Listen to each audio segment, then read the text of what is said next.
사람들은 말합니다. 부모는 자식을 위해 모든 걸 희생하는 존재라고요. 하지만 그 자식들이 그 희생을 기억하지 못한다면요? 그날 밤 내 인생은 다시 시작되었습니다. 나는 아들 부부가 주최한 승진 축하 파티에 참석했습니다. 서울 강남 한복판 고급 레스토랑 더 라운지, 화려한 조명, 값비싼 와인, 향기로운 음식 냄새. 그러나 그 화려함 속에서 내 자리는 없었습니다. 부모는 자식을 위해서라면 뭐든지 할 수 있다고. 나는 그 말을 믿었다. 아니, 그 말을 진리처럼 품고 40년을 살아왔다. 하지만 그날 밤 나는 그 믿음이 얼마나 어리석었는지를 깨달았다. 서울 강남의 고급 레스토랑 더 라운지. 내 아들 민재의 승진을 축하하기 위해 가족들이 모였다. 며느리 서연이 직접 예약을 잡았고 모두가 기다리는 자리였다. 나는 평소보다 더 단정히 차려입고 시간을 맞춰 도착했다. 레스토랑의 문을 열고 안으로 들어섰을 때 나는 이미 이질감을 느꼈다. 직원들의 눈빛, 웨이터의 짧은 망설임, 그리고 테이블엔 5개의 의자만 놓여 있었다. 민재, 서연, 둘째 아들 우진, 그의 여자친구, 그리고 하나 더. 하지만 내 자리는 없었다. 죄송한데, 여기 의자 하나가 더 필요할 것 같은데요. 나는 조심스럽게 말을 꺼냈다. 아무도 나를 쳐다보지 않았다. 민재가 와인잔을 들고 고개를 살짝 들었다. 그의 눈빛은 낯설지 않았다. 그 눈빛은 내가 손님처럼 불쑥 찾아온 존재일 뿐이라는 듯했다. 어머니, 민재는 조심스럽게 말했다. 여긴 좀 분위기가 있어서요. 혹시 다른 데서 식사하시는 게 더 편하지 않으실까요? 그 말은 마치 식당 분위기를 위해 내가 사라져야 한다는 뜻처럼 들렸다. 그때 서연이 미소를 지으며 덧붙였다. 어머님 같은 분은 조금 더 조용하고 아늑한 데가 더 잘 어울리실 거예요. 그 순간 내 안에서 뭔가가 무너졌다.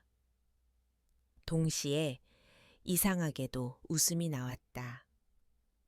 아주 깊은 곳에서 끌어올린 웃음이었다. 억눌렸던 감정, 상처, 분노, 서러움. 그것들이 파도처럼 터져 나왔다. 나는 조용히 뒤돌아섰다. 그리고 천천히 레스토랑의 정면, 매니저 데스크로 걸어갔다. 직원들은 당황한 얼굴로 나를 바라보았고 한 남자가 나를 보자마자 바로 달려왔다. 정 회장님, 오랜만입니다. 그는 박동철, 나와 15년간 함께한 신뢰의 동반자였다. 나는 그에게 조용히 말했다. 내 자리 준비됐지요? 물론입니다. 회장님의 테이블은 늘 준비되어 있습니다.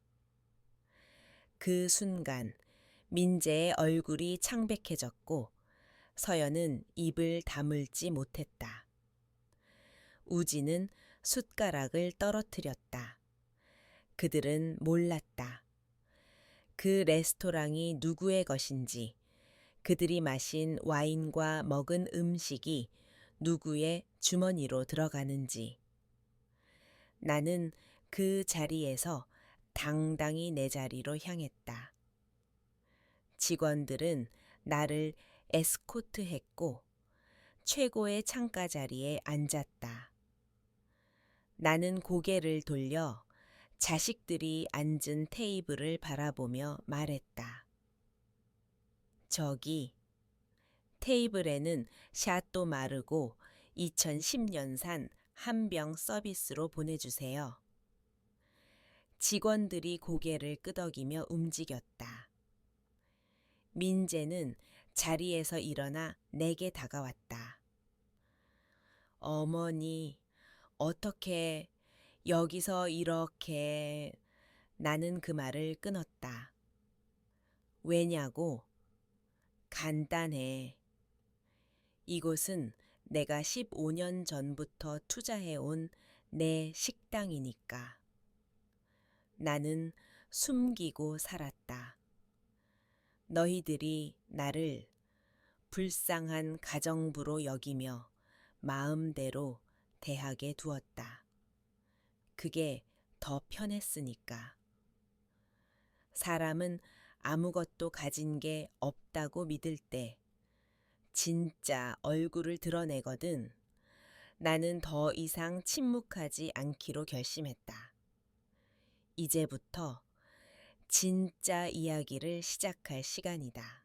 민재의 얼굴은 창백했다.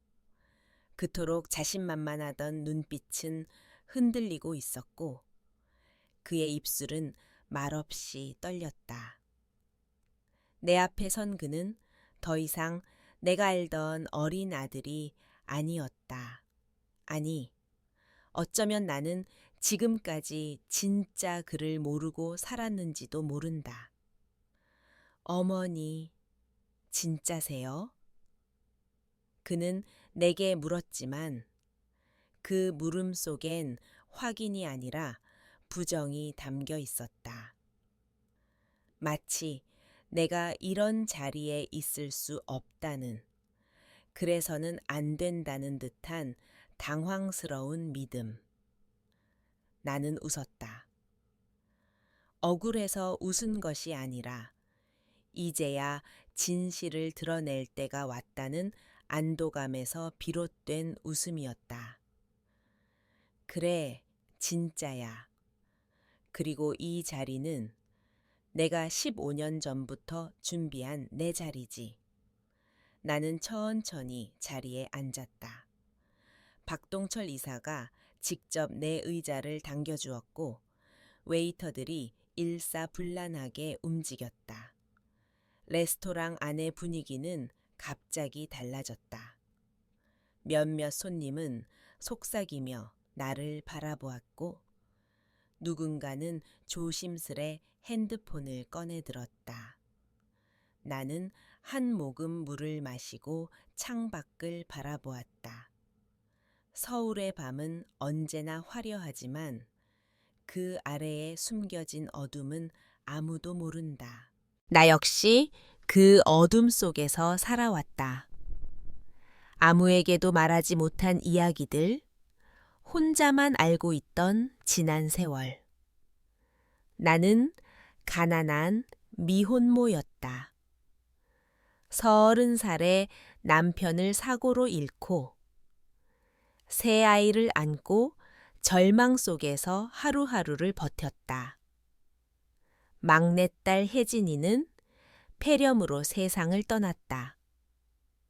돈이 없어 제대로 된 병원조차 갈 수 없었다.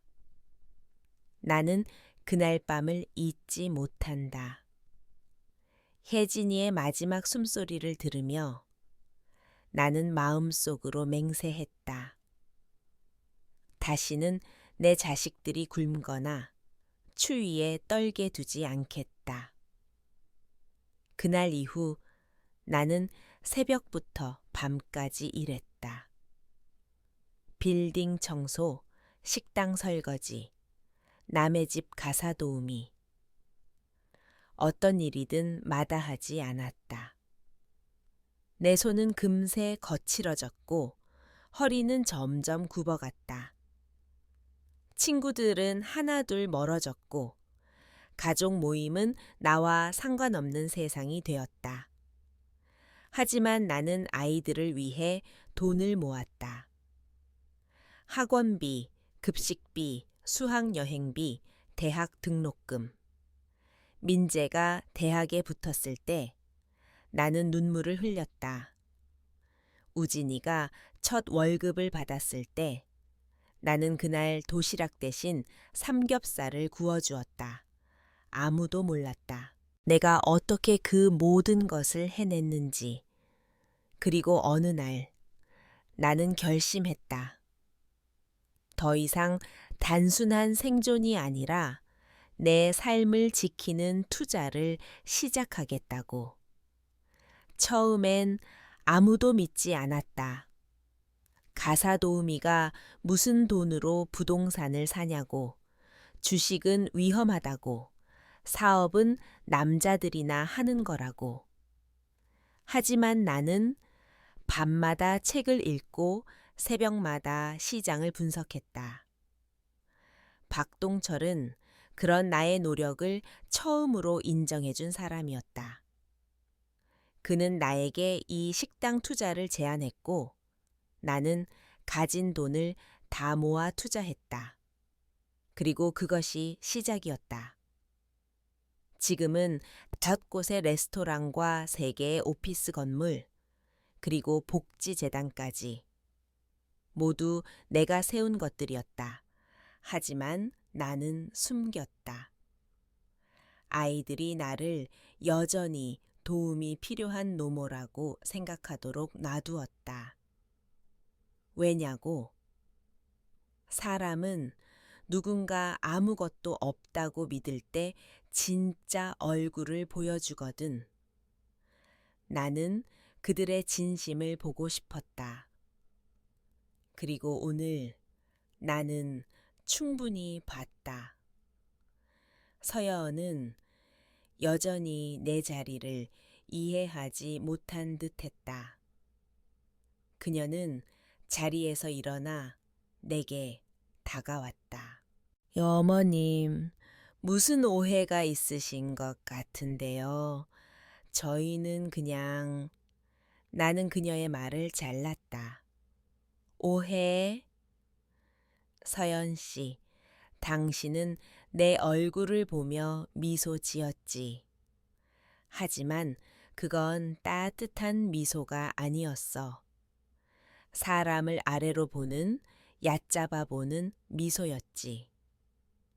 그녀는 말을 잇지 못했다. 나는 다시 자식들을 향해 고개를 돌렸다. 이제부터 너희는 내 진짜 이야기를 듣게 될 거야. 내가 어떻게 살아왔고 너희에게 어떤 삶을 주었는지, 그리고 너희는 그 삶을 어떻게 짓밟았는지. 그 말에 민재는 고개를 숙였고 우지는 눈을 피했다. 나는 자리에서 일어나 기자석으로 향했다. 그곳엔 이미 여러 방송국과 신문 기자들이 몰려 있었다. 누군가가 내 존재를 알린 것이 분명했다. 하지만 좋다. 이제 이 모든 것을 세상에 알릴 시간이다. 여러분, 저는 이 식당의 대주주이며 정미숙이라고 합니다. 그리고 지금부터 제가 어떻게 살아왔는지, 그리고 어떤 대가를 치르며 여기까지 왔는지를 말씀드리겠습니다. 카메라 플래시가 터지고 사람들의 시선이 집중됐다. 세상은 종종 가난한 여성을 무시합니다. 하지만 저는 그런 시선 속에서도 꿋꿋이 버텼고 마침내 제 세상을 만들었습니다. 그날 밤 뉴스에는 가사도우미 출신 여성 CEO, 가족에게 공개선언이라는 제목의 보도가 나갔다. 사람들은 놀랐고 감동했고 분노했다. 그리고 내 자식들은 비로소 나를 보기 시작했다. 하지만 그건 시작일 뿐이었다.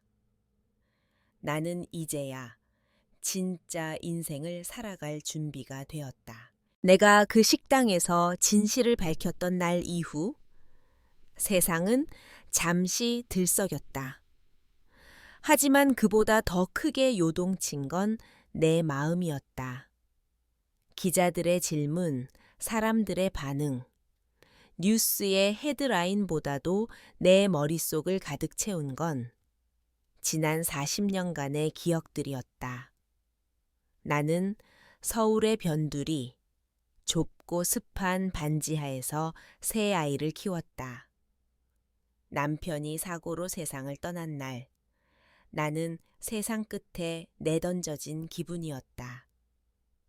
혜진이는 3살, 민재는 8, 우진이는 5이었다. 그날 밤 눈물을 삼키며 쌀반 공기를 물에 불려 아이들에게 나누어줬다. 이 다음 끼니는 어떻게 해결하지? 라는 두려움 속에서 잠들지도 못한 채 밤을 새웠다. 이웃 아주머니의 소개로 시작한 첫 일은 가정집 청소였다. 남의 집 병이를 닦고 구두를 정리하고 먼지를 닦으며 손끝이 갈라졌다. 하지만 나는 매일 새벽 5시에 일어나 도시락을 싸고 학교 준비를 도와준 뒤 일터로 향했다. 손에는 걸레가 있었고 마음엔 아이들만 있었다. 나는 놀이터에 함께 갈 시간도 학예회에 참석할 여유도 없었다. 하지만 학원비는 빠지지 않고 냈고 교복은 제일 먼저 준비했다. 나보다 아이들이 더 나은 삶을 살아야 한다고 믿었기 때문이다. 혜진이는 약했다. 겨울이면 자주 감기에 걸렸고 병원비가 없어 동네 의원에서만 진료받았다. 어느 날 밤 혜진이가 열이 너무 높아 숨을 헐떡였다. 나는 우산도 없이 안고 병원으로 뛰었지만 응급실에 도착했을 땐 이미 늦었다. 나는 병원 바닥에 주저앉아 울었다. 소리를 내지 않으려고 입을 틀어 막았지만 눈물은 멈추지 않았다. 그날 이후 나는 웃는 법을 잊었다. 민재와 우진은 무럭무럭 자랐다. 민재는 똑똑하고 야망이 있었고 우진이는 조용하지만 배려심이 많았다. 그 아이들이 대학에 가는 게 내 꿈이었다. 나는 주말마다 추가로 일했고 명절에도 쉬지 않았다. 명품 가방 하나 없었고 여행 한 번 못 갔지만 아이들이 새 책가방을 메고 학교 가는 모습만으로도 충분했다. 민재가 대학에서 장학금을 받았을 때 나는 그날 밤 쪽잠을 자며 마음속으로 스스로를 칭찬했다. 잘했어, 미수가. 조금만 더 버티자. 하지만 그 아이들이 성장할수록 나와의 거리는 점점 멀어졌다. 대학생이 된 민재는 나를 식당에서 만나길 꺼려했다. 친구들이랑 있을 땐 나를 모른 척했다. 처음엔 창피해서 그럴 수 있다고 생각했다. 하지만 반복될수록 마음 한구석이 얼어붙었다. 우진이는 좀 더 나았다. 종종 전화를 걸어 안부를 묻기도 했고 생일에는 케이크도 사왔다. 하지만 그는 형의 그늘에서 벗어나지 못했다. 모든 결정을 민재에게 물어보고 따랐다. 그럼에도 나는 기대했다. 언젠가는 이 아이들이 나의 희생을 알아줄 날이 올 거라고. 그러나 서연을 만난 이후 민재는 더 변했다. 그녀는 처음부터 나를 경계했다. 가난했던 시절, 고된 노동, 거친 손. 그녀는 그것들이 민재의 이미지에 도움이 되지 않는다고 여겼다. 나는 조용히 참았다. 불편해도 외로워도 그들이 편하면 괜찮다고 생각했다. 나는 그런 어머니였다. 그러나 이제 알겠다. 나는 그들을 위해 내 청춘을, 내 삶 전체를 바쳤지만 그들은 그걸 당연하게 여겼다. 그리고 당연하게 여긴다는 건 결국 무시라는 걸. 나는 다시 창밖을 바라보았다. 손에 남은 세월의 흔적들, 깊어진 주름, 굽은 허리. 그 모든 것이 증거다. 내가 누구였고 무엇을 했는지를 증명하는 증거. 나는 이제 나 자신을 위해 살기로 했다. 침묵하지 않고 부끄러워하지 않고 고개를 들고 말할 것이다. 나는 정미숙이다.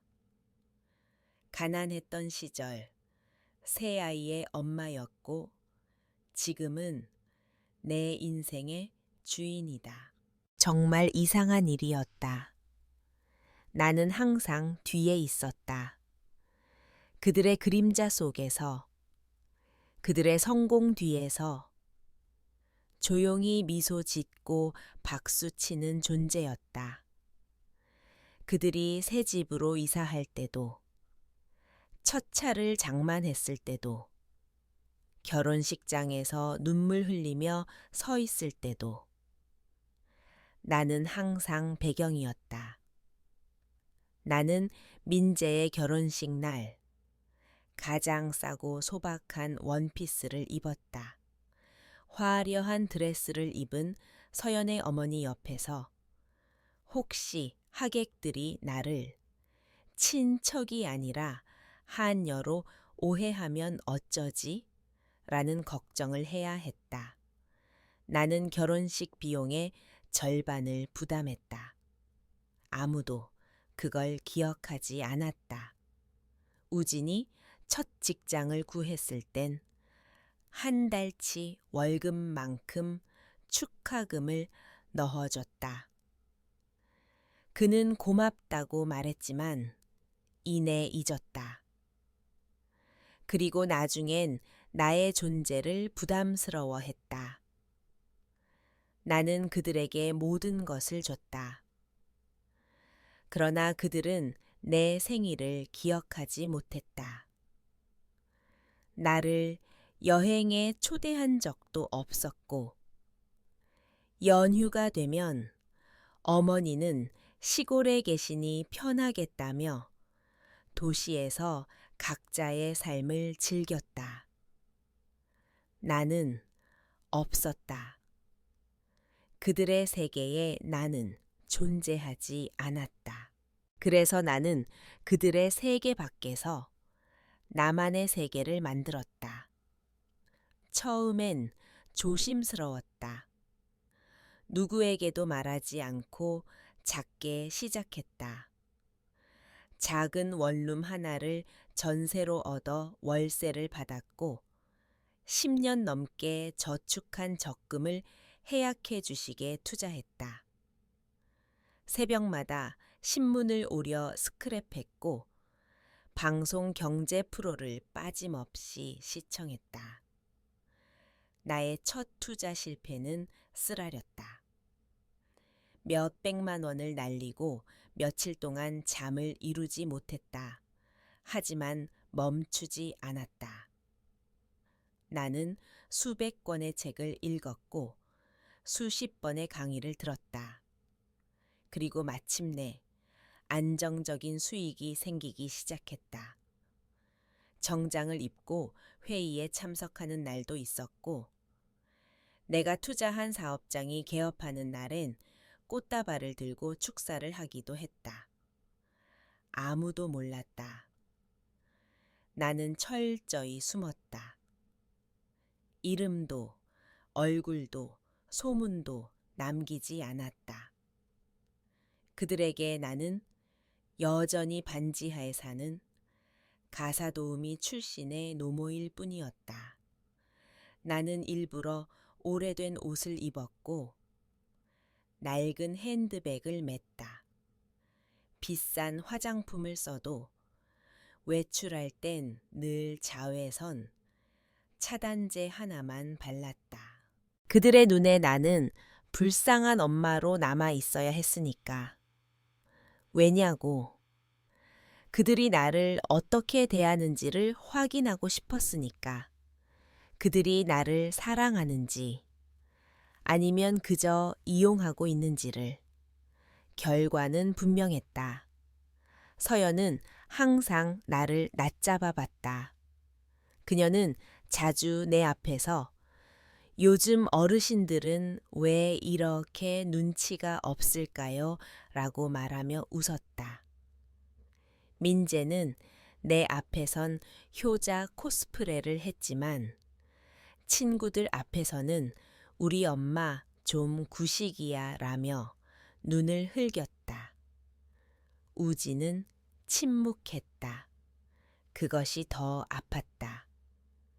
그는 내가 모욕당할 때 옆에 있었지만 아무 말도 하지 않았다. 나는 깨달았다. 내 인생은 그들의 것이었고 정작 내 몫은 아무것도 없었다. 그래서 결심했다. 이제부터는 내 몫을 되찾기로. 나는 내가 숨겨왔던 자산들을 정리하기 시작했다. 이름만 빌려놓았던 투자 회사를 내 이름으로 바꾸었고 기부를 위한 재단을 설립했다. 그리고 그 재단의 첫 프로젝트는 독거노인 주거지원 사업이었다.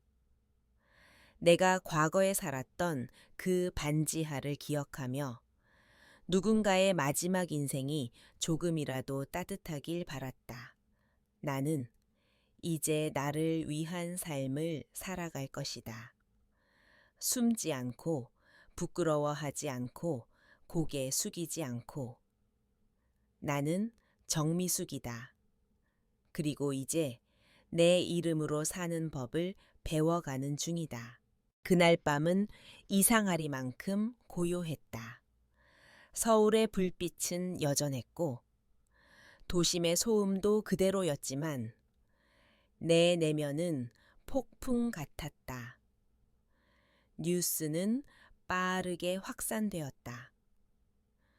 가사도우미 출신 여성, 강남 최고급 식당의 실소유주였다.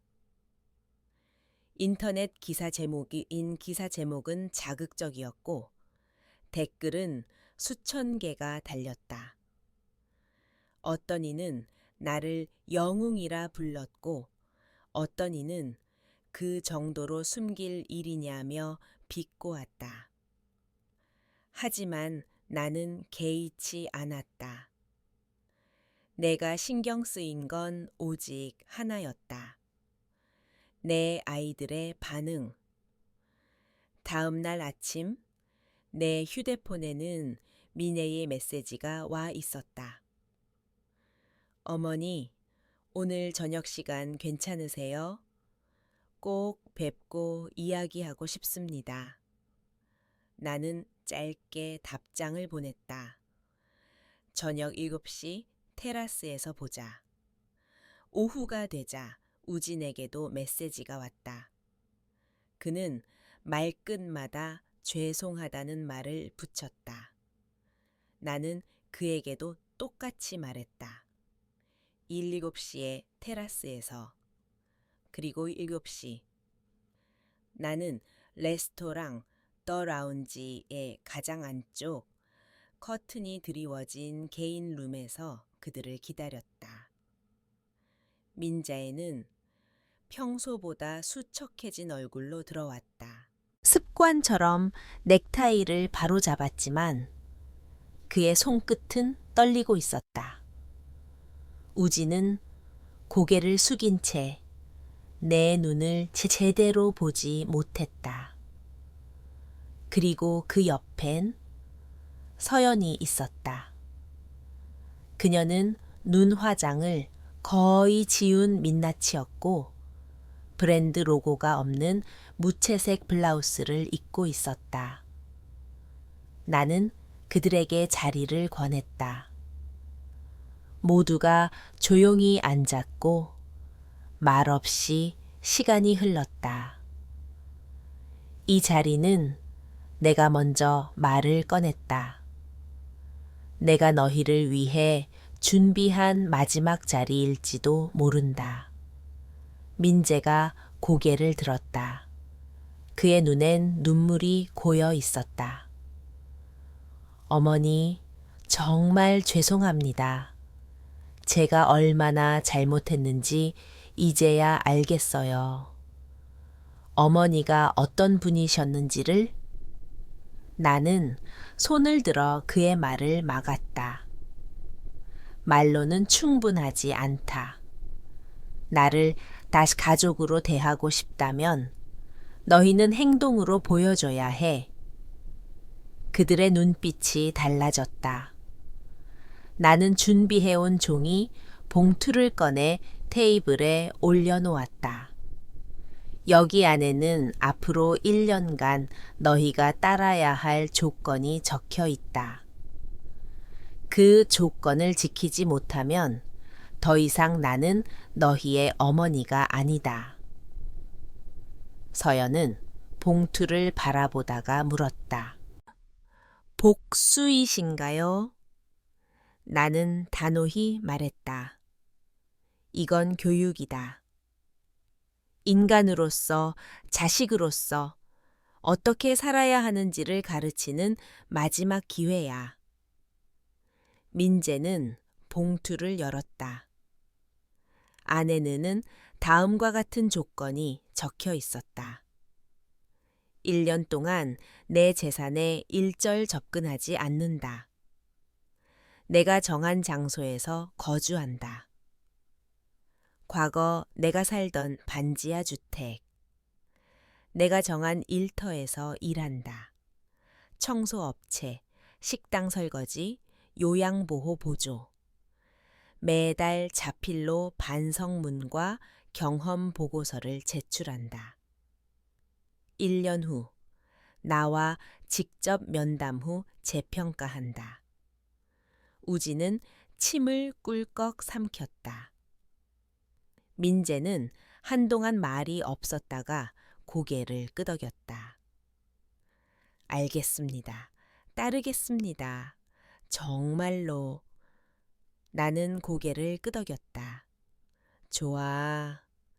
그럼 이제부터 진짜 시작이야. 이건 복수가 아니라 다시 가족이 되기 위한 시험이야. 그들은 아무 말 없이 자리에서 일어났다. 나는 홀로 남겨졌고 조용히 커피 한 모금을 마셨다. 그날 밤 나는 처음으로 깊은 잠을 잤다. 꿈속에서 혜진이가 나를 꼭 안아주며 말했다. 엄마, 이제 엄마가 엄마 자신을 지켜줘야 해. 나는 눈물 흘리며 그녀를 꼭 안았다. 그리고 아침이 밝았다. 새로운 시험의 첫날이 시작되었다. 그 다음 주 월요일 아침, 강남의 고급 아파트. 단지 근처엔 익숙한 얼굴들이 낯선 복장을 하고 서 있었다. 민재는 깔끔하게 정리된 머리에 다소 어색한 청소복을 입고 있었다. 허리엔 작업용 벨트를 두르고 손에는 고무장갑과 대걸레가 들려 있었다. 우지는 낡은 봉고차 옆에서 주방 설거지용 앞치마를 입고 얼굴 가득 긴장감이 서려 있었다.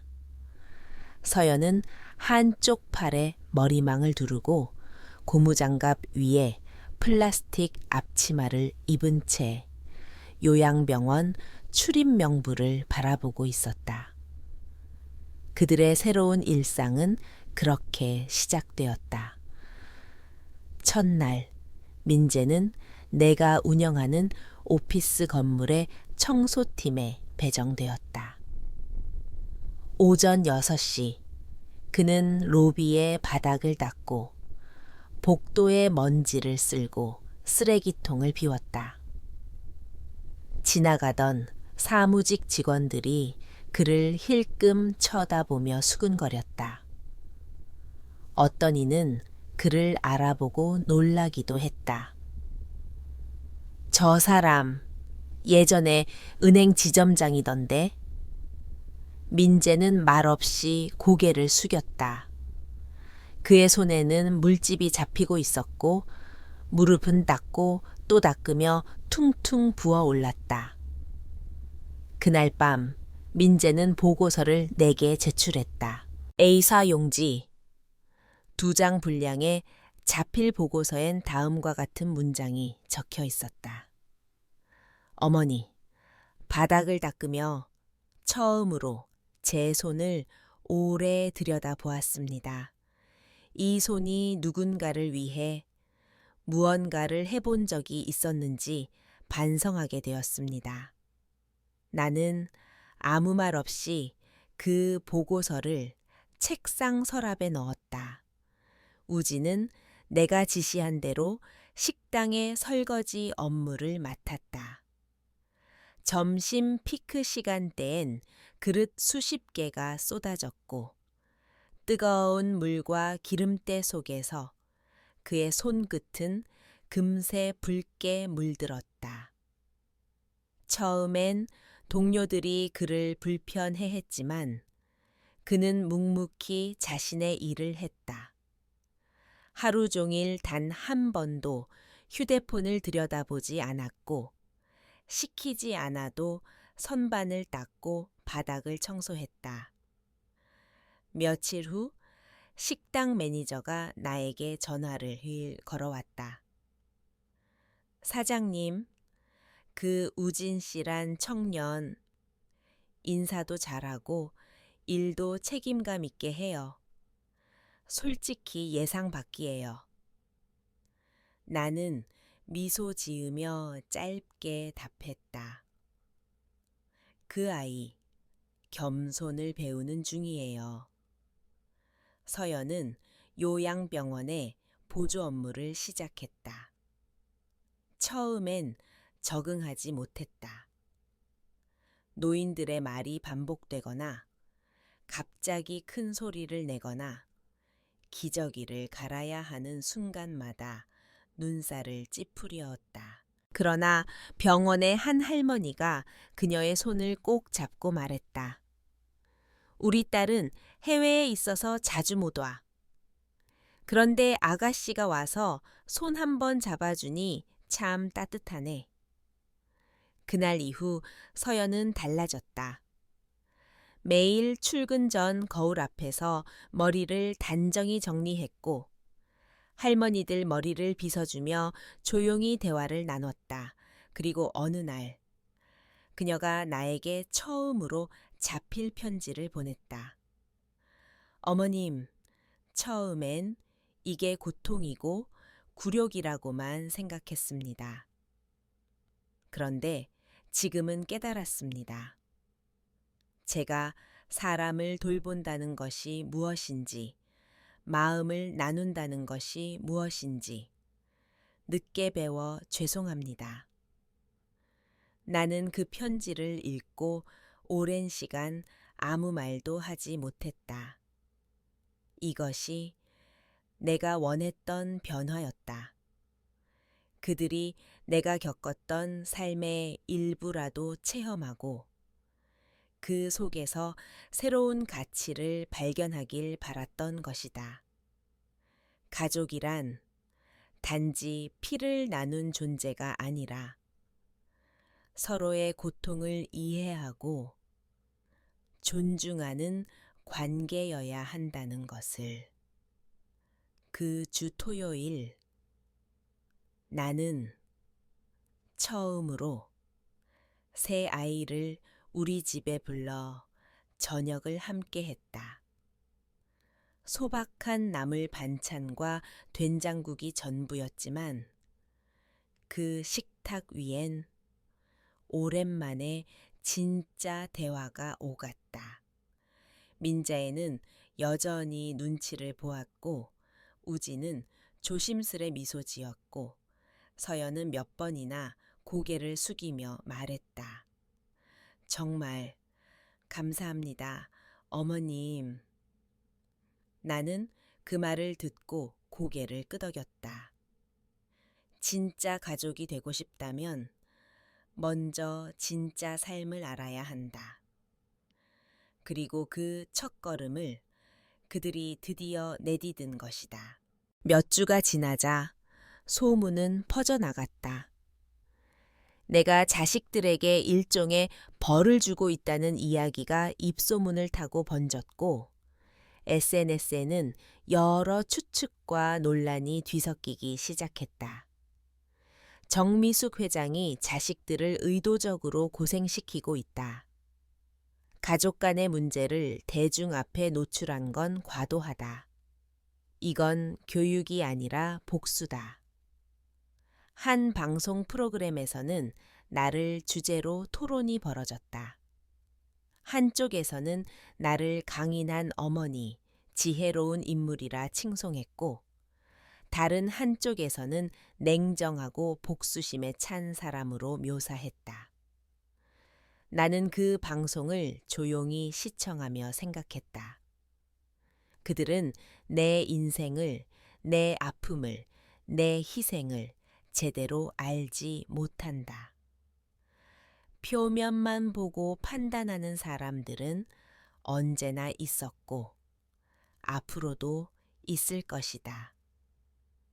하지만 나는 흔들리지 않았다.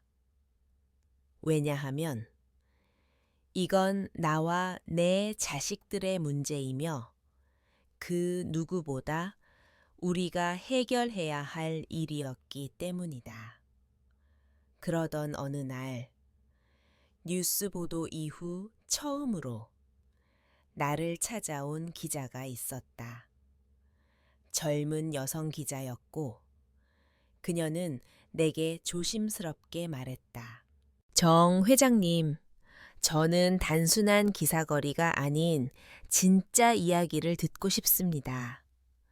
어머니로서, 여성으로서 어떤 삶을 살아오셨는지요. 나는 잠시 그녀를 바라보다가 커피를 내어주며 자리에 앉혔다. 그리고 아주 오랜만에 누군가에게 내 삶을 진심으로 이야기했다. 그녀는 단 한 번도 질문을 끊지 않았고 내 말을 자르지 않았으며 그저 조용히 듣고 고개를 끄덕였다. 며칠 후 그녀는 내 인터뷰 기사를 실었다. 제목은 이랬다. 복수가 아니라 교육입니다. 어머니 정미숙의 선택. 그 기사는 폭발적인 반응을 일으켰다. 댓글엔 이런 문장들이 눈에 띄었다. 나도 우리 엄마 생각나서 울었습니다. 진짜 사랑은 때로는 거리 두는 것에서 시작된다. 이 시대 모든 어머니들에게 박수를 보냅니다. 민재도 그 기사를 읽었다. 그는 내게 전화를 걸어 처음으로 이런 말을 했다. 어머니, 기사 읽었습니다. 저는 아직도 부끄럽습니다. 그런데 감사합니다. 그렇게 말해 주셔서.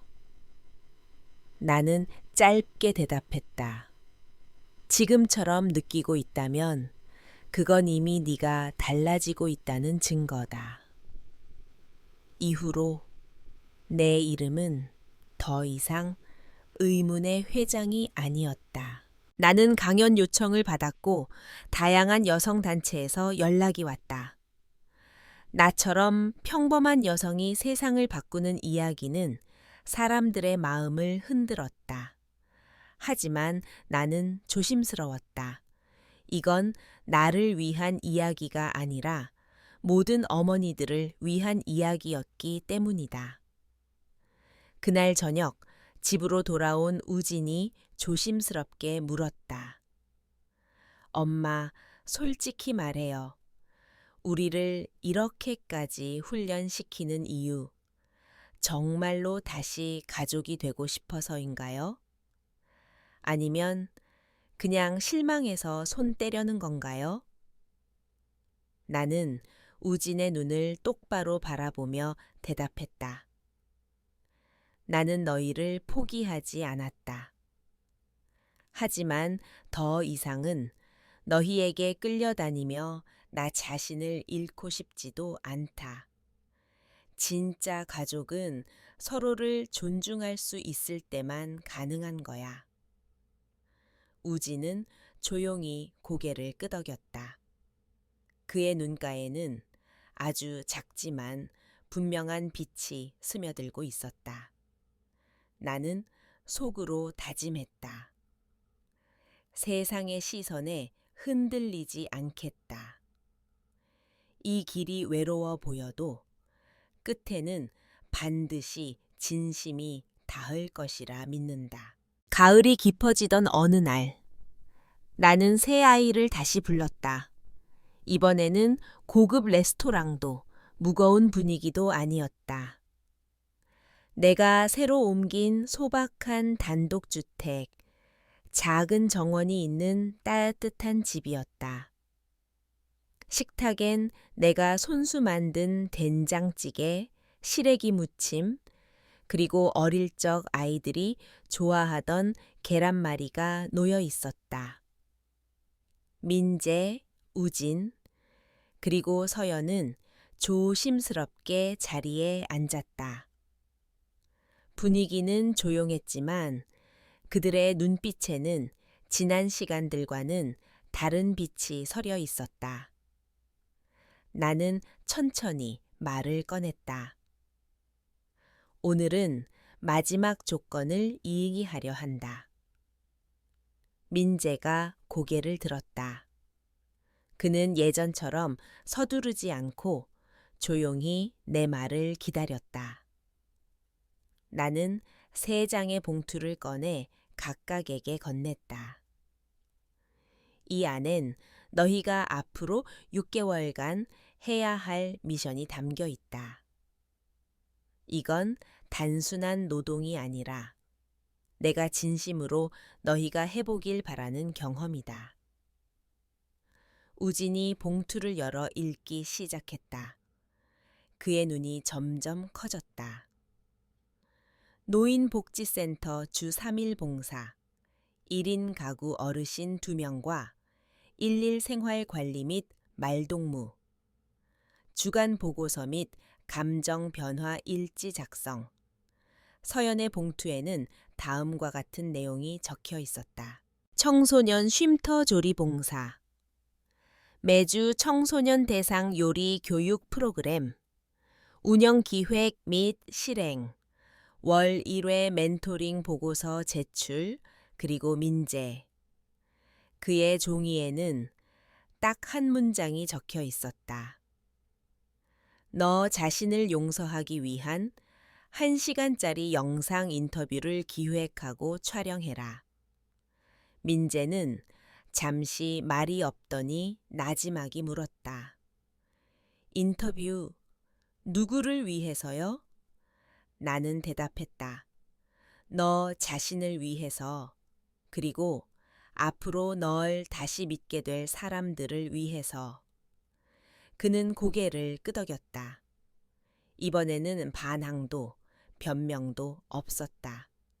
그날 저녁 세 사람은 내가 만든 따뜻한 국을 먹으며 오랜만에 편안한 웃음을 지었다. 며칠 후 미션이 본격적으로 시작되었다. 우지는 노인복지센터에서 어르신들의 이야기를 듣고 함께 산책을 나갔다. 처음엔 어색해하던 그도 점차 마음을 열었고 어느새는 자발적으로 목욕 봉사까지 신청했다. 서연은 청소년들과의 첫 만남에서 당황했다.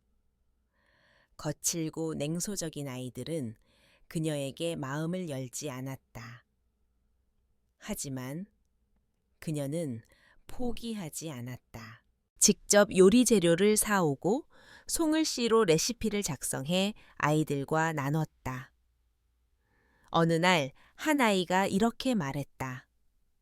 선생님, 우리한테 이렇게 잘해주는 어른은 처음이에요.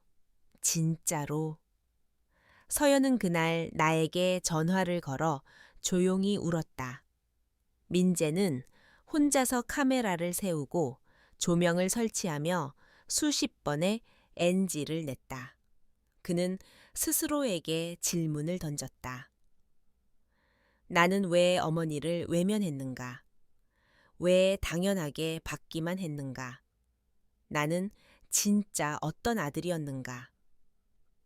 영상은 점점 완성되어 갔고 그의 얼굴엔 처음 보는 진지함이 깃들었다. 나는 조용히 그 과정을 지켜보며 느꼈다. 변화란 이렇게 서서히 고통스럽게 그러나 확실하게 오는 것이구나. 6개월 뒤 우리는 다시 모였다. 이번엔 평가를 위한 자리가 아니라 그냥 함께 밥을 먹기 위해서였다. 민재가 만든 짧은 다큐멘터리 영상이 식사 후 거실 TV에 재생되었다. 거기엔 울음, 고백, 후회, 그리고 진심이 담겨 있었다. 나는 아무 말 없이 그를 안았다. 이건 용서가 아니라 시작이었다. 그리고 그 시작은 내가 걸었던 마지막 조건 덕분에 가능해졌다는 것을 알고 있었다. 나를 위한 조건, 나의 기준, 나의 선택. 이제야 나는 진짜로 나를 지켜내기 시작했다. 겨울의 끝자락, 아직 찬 바람이 남아있던 어느 날이었다. 나는 오랜만에 시장을 들러 따뜻한 유자차 재료를 사고 있었다. 손끝이 얼어붙을 듯 시렸지만 마음만은 묘하게 따뜻했다. 휴대폰이 울렸다. 발신자는 민재였다. 어머니, 혹시 다음 주 금요일 저녁 시간 괜찮으세요? 나는 잠시 생각하다가 물었다. 무슨 일인데? 민재는 잠시 말을 고르더니 조심스럽게 말했다. 저희 셋이요, 어머니를 위해 저녁을 준비하려고요. 그동안 감사했던 마음을 제대로 전하고 싶어서요. 그 순간 손에 들고 있던 유자 껍질에서 향이 확 퍼졌다. 그 향기는 어쩐지 오래전 아이들이 어릴 적 웃으며 뛰어놀던 그 겨울날 오후 같았다. 나는 짧게 대답했다. 그래, 가마. 그리고 일주일 뒤 나는 정갈하게 달인 한복을 입고 약속 장소에 도착했다. 그곳은 예전 내가 일하던 작은 식당에 개조된 모습이었다. 이제는 민재가 친구들과 함께 만든 작은 복합 문화 공간이었다. 들어서는 순간 불빛이 은은히 나를 감쌌고 테이블 위엔 우진이 직접 만든 나무 명패가 놓여 있었다. 여마, 우리가 이제는 당신을 위해 준비했습니다. 서연은 앞치마를 두르고 주방에서 요리를 마무리하고 있었다. 민재는 긴장된 듯 정장을 다듬으며 내게 다가와 의자를 빼줬다. 어서 오세요, 정 여사님. 오늘은 손님이십니다. 나는 웃으며 자리에 앉았다. 그리고 조용히 주위를 둘러보았다. 익숙하면서도 새로운 공간, 차가웠던 관계 속에 다시 스며드는 따뜻한 기류. 그날 식사는 그 어느 날보다 따뜻하고 맛있었다.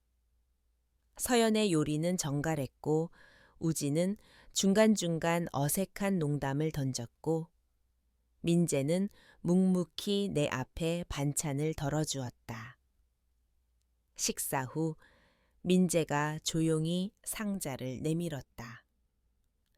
안에는 3장의 편지가 담겨 있었다.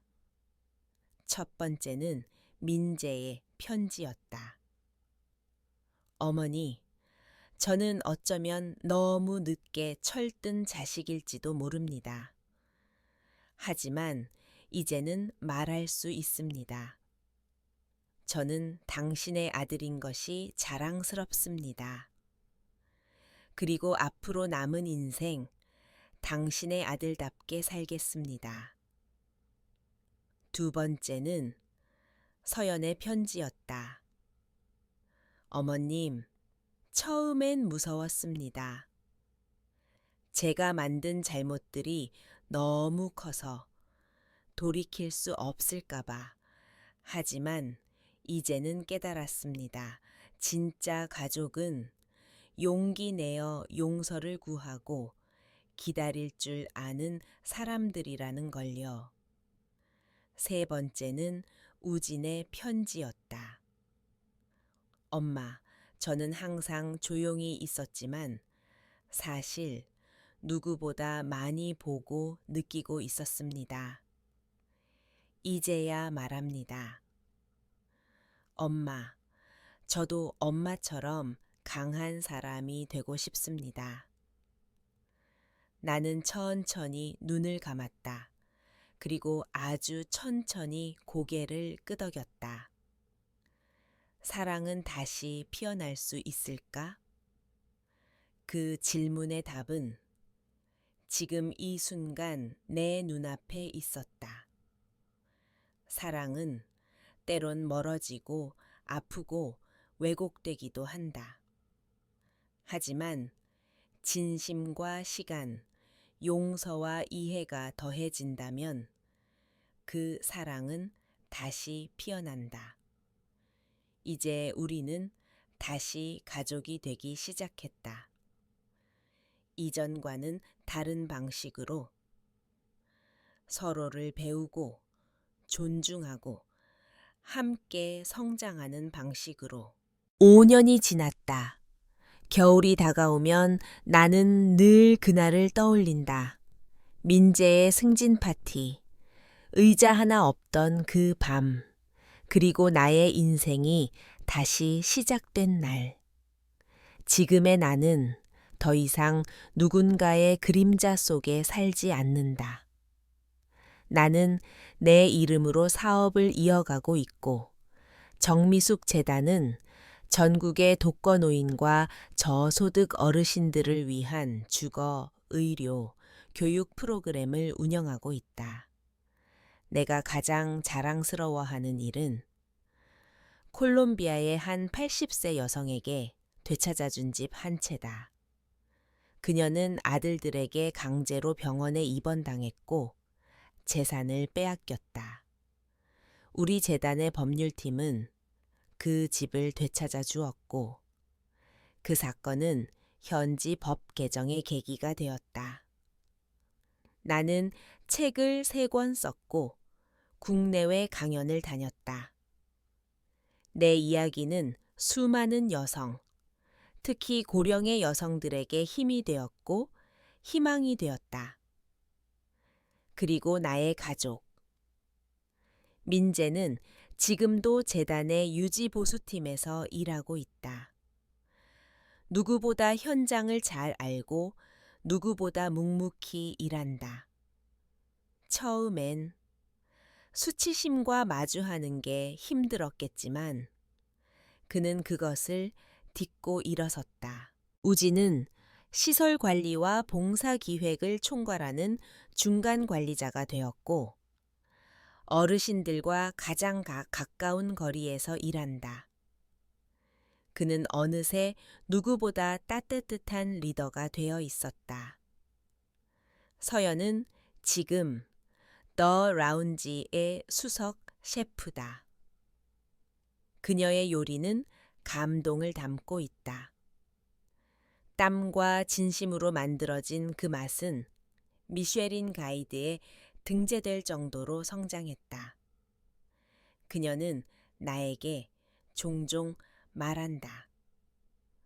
어머님, 그때 저를 주방에 넣어주셔서 감사합니다. 그게 제 2번째 인생의 시작이었어요. 그리고 손녀, 희원이 태어났다. 그 아이는 나를 할머니 테레사라고 부른다. 누가 가르쳐 준 것도 아닌데 어쩐지 그렇게 부른다.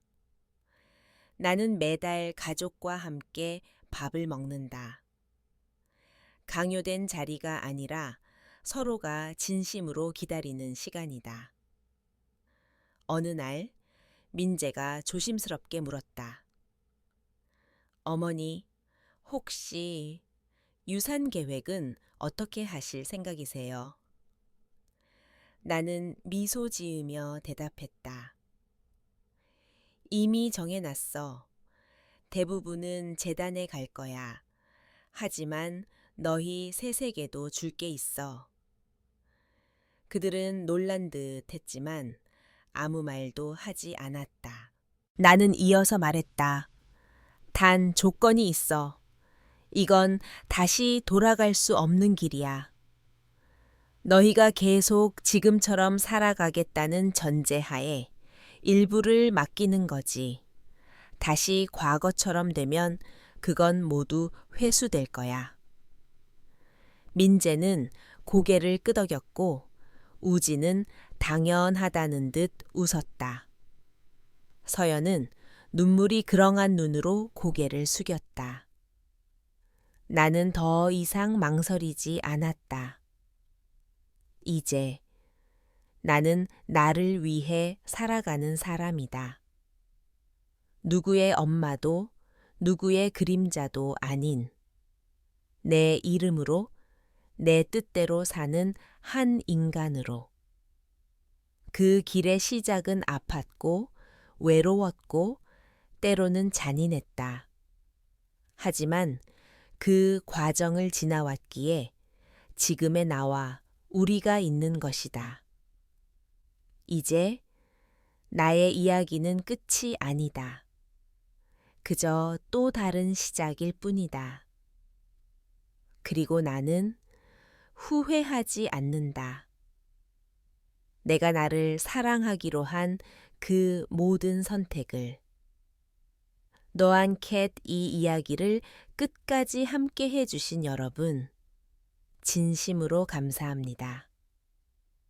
정미숙이라는 이름의 여정은 단순한 한 여성의 복수극이 아니었습니다.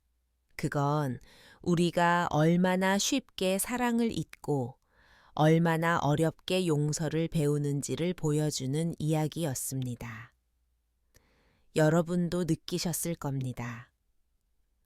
사랑은 때때로 아프고 가족은 때때로 상처를 주지만 진심과 용기는 결국 관계를 다시 피어나게 만든다는 것. 이 이야기가 여러분의 삶에도 작은 울림이 되기를 바랍니다. 그리고 혹시 지금 외롭거나 억울하거나 버려졌다고 느끼는 분이 있다면 부디 기억하세요.